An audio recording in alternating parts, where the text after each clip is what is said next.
Bismillahirrahmanirrahim. Assalamualaikum warahmatullahi wabarakatuh. Innal hamdalillah nahmaduhu wa nasta'inuhu wa nastaghfiruh wa na'udzu billahi min shururi anfusina wa min sayyiati a'malina may yahdihillahu fala mudhillalah wa may yudhlil fala hadiyalah. Asyhadu an la ilaha illallah wa asyhadu anna Muhammadan abduhu wa rasuluh. Allahumma shalli wa sallim ala sayyidina Muhammad wa ala ali sayyidina Muhammad.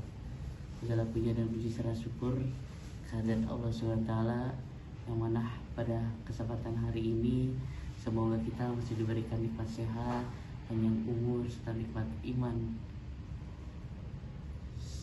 Salawat serta salam kita sanjungkan kepada junjungan kita Nabi besar Muhammad SAW.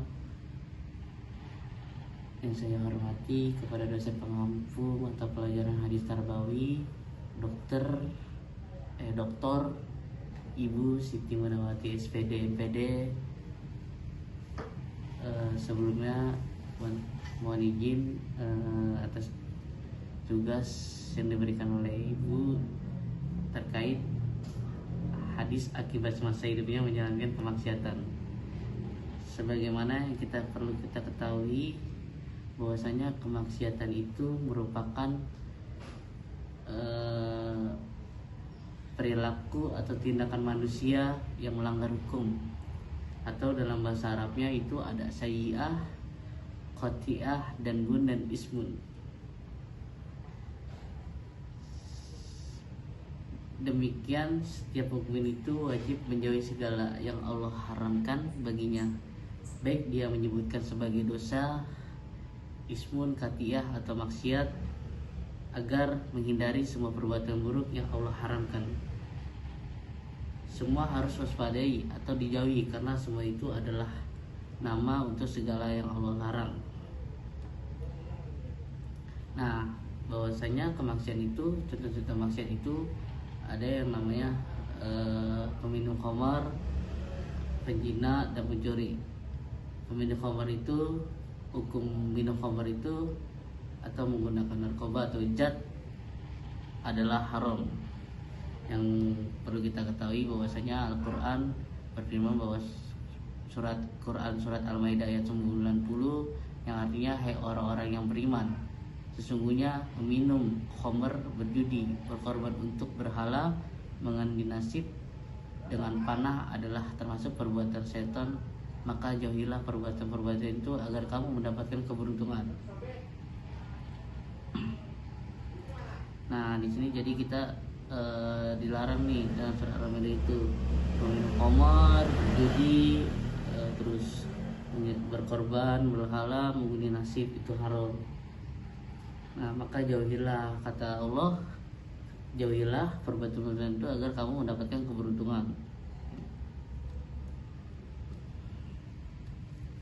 Terus pencuri ini adalah mengambil harta orang lain dengan jalan diam-diam, diambil dari taruhannya tempat-tempat yang layak untuk menyimpan harta. Nah, di sini itu pencuri itu salah satu perbuatan maksiat. Terus pezina ini di dalam surat Al-Isra ayat 32, dan janganlah kamu mendekati zina, la taqrabu zina, sesungguhnya zina itu adalah suatu perbuatan yang keji dan suatu jalan yang buruk gitu. Nah, jadi untuk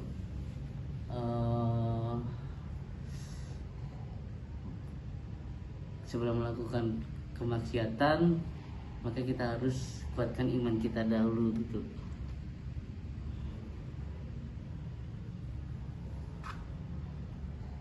Jadi itu ada perkataan gini, wahai hamba-hamba Allah, bertakwalah dan takutlah kalian kepada Allah, waspadalah kalian dari sikap-sikapnya melalaikan syariat Allah, hati-hatilah kalian dari sikap lalai terhadap ayat-ayat Allah, hati-hatilah kalian dari sikap lalai dari mentadaburi kitabullah, hati-hatilah kalian terhadap sikap lalai dari mengenai sunnah-sunnah Rasul.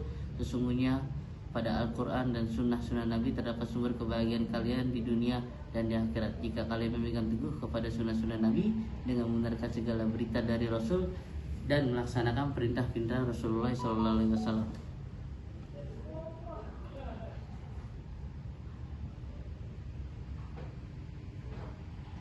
Di sini juga ada surat Al-A'raf ayat 95 yang artinya, jikalau sekira-kiranya penduduk negeri-negeri beriman dan bertakwa, pastilah kami akan melimpahkan kepada mereka berkah dari langit dan bumi. Tetapi mereka mendustakan ayat-ayat kami itu, maka kami siksa mereka disebabkan perbuatannya.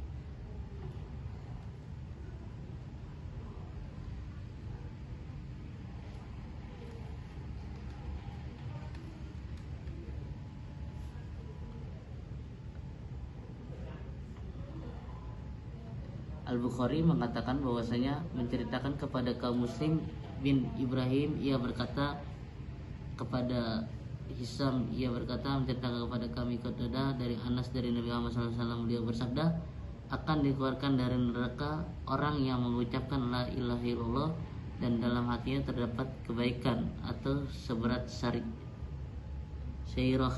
Akan dikeluarkan dari neraka orang yang mengucapkan la ilaha illallah dan dalam hatinya terdapat kebaikan sebesar buruh. Akan dikeluarkan dari neraka yang akan mengucapkan la ilaha illallah. Jadi hadisnya tentang pertamanya keimanan itu begitu.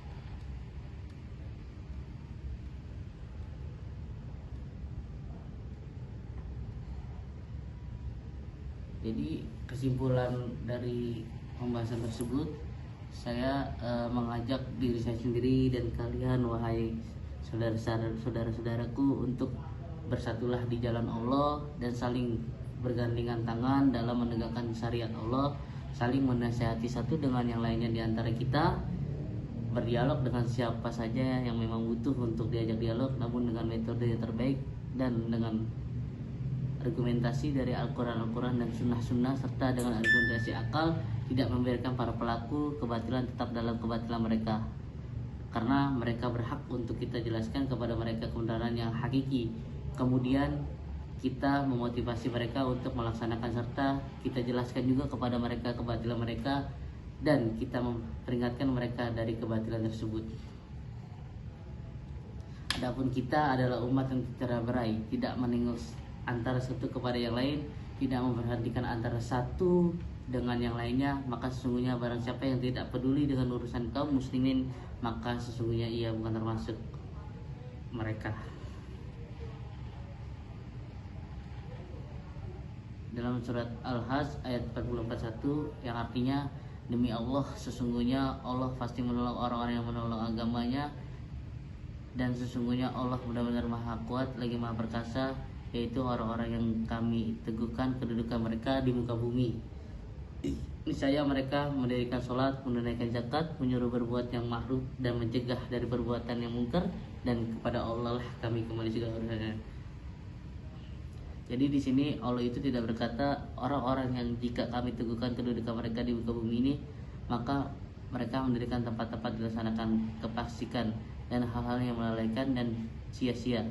Tetapi di sini Allah berfirman, yaitu orang-orang yang jika kami teguhkan kedudukannya mereka di muka bumi ini, niscaya mereka mendirikan sholat, mendirikan zakat, menyuruh berbuat yang ma'ruf dan mencegah dari perbuatan yang mungkar, dan kepada Allah kami kembali kerusakannya. Jadi gitu saja kesimpulan dari saya. Unsur maqala wala tanjur man qala bila taufiqul hidayah. Wassalamualaikum warahmatullahi wabarakatuh.